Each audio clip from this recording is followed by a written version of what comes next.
أننا نعي تماما أن هذا التحرير বাশার আল আসাদ আত্মগোপনে গেছেন আগেও। গেল সপ্তাহে আলেপ্পো বিদ্রোহীদের দখলে চলে যাওয়ার ঘটনাও নতুন নয়। 2011 সাল থেকে শুরু হওয়া দীর্ঘ গৃহযুদ্ধে 2012 সালে আলেপ্পো, 2013 সালে রাক্কা আর 2015 সালে ইদলিবে খড়কুটোর মতো ভেসে গিয়েছিল আসাদ বাহিনী, কিন্তু রাজধানীতে তার সিংহাসন ছিল অক্ষত। এবার দৃশ্যপট একটু আলাদা।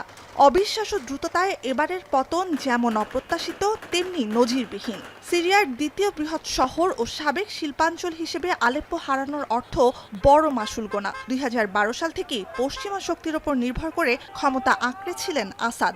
বড় ক্ষয়ক্ষতি আর 4 বছর অবরুদ্ধ থাকার পর তার সেনাবাহিনী আলেপ্পোর নিয়ন্ত্রণ পুনরুদ্ধারে সক্ষম হয়। 8 বছর পর গেল সপ্তাহে ফের আলেপ্পোর পতন থেকেই শুরু হয় আসাদ সরকারের বিদায়ের ক্ষণগণনা, যাতে যোগ দিয়েছে যুগ পেরোনো গৃহযুদ্ধ আর জাতীয় অর্থনীতিতে ধসে ক্লান্ত সাধারণ জনতাও। A moment similar to what we've seen in 2011, where basically locals, former armed groups, young people across the country picking up their arms and fighting up against the regime.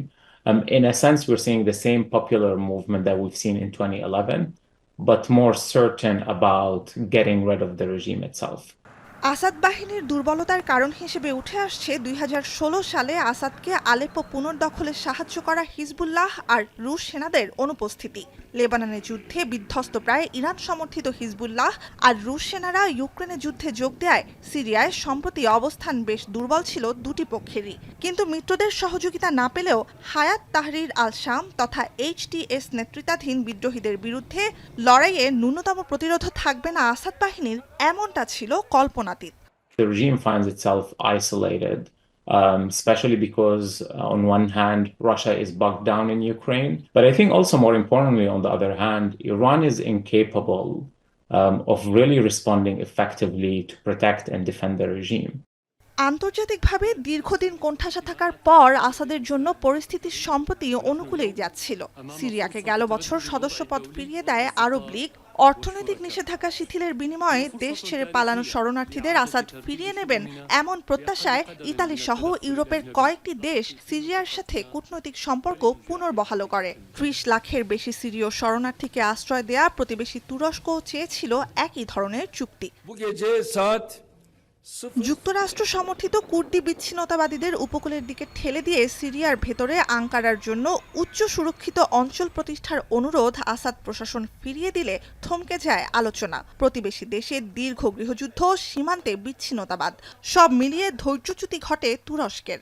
এমন পরিস্থিতিতে যুদ্ধক্ষেত্রে রাশিয়া হিজবুল্লাহর অনুপস্থিতির সুযোগ লুফে নিয়ে সিরিয়ার উত্তর পূর্বাঞ্চলে তুরস্কের মদতপুষ্ট আসাদ বিরোধী বিদ্রোহীদের নাটকীয় উত্থান।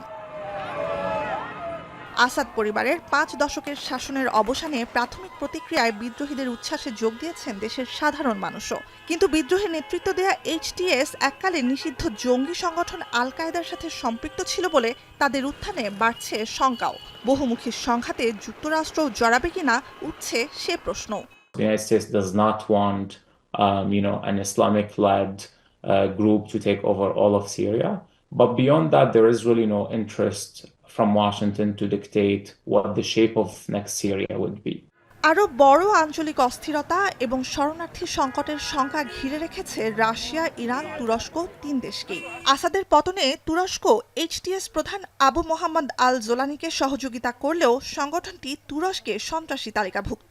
তাই যত বেশি অঞ্চলের নিয়ন্ত্রণ নেবে HTS, ততই অস্ত্রবিরতি সহ নানা দাবি দেওয়ার জন্য গোষ্ঠীটিকে চাপ দেয়া কঠিন হয়ে যাবে আঙ্কারার জন্য। তবে শেষ পর্যন্ত প্রধান বিজয়ী হিসেবে উত্থান ঘটল জোলানেরই। কারণ আলেপ্পো থেকে শুরু করে সিরিয়ার পুরো উত্তরাঞ্চল আর রাজধানী দামেস্কো HTS এর নিয়ন্ত্রণে। জঙ্গি সংগঠন হিসেবে যাত্রা শুরু হলেও বর্তমানে সারা দেশের অন্যতম প্রভাবশালী গোষ্ঠী HTS।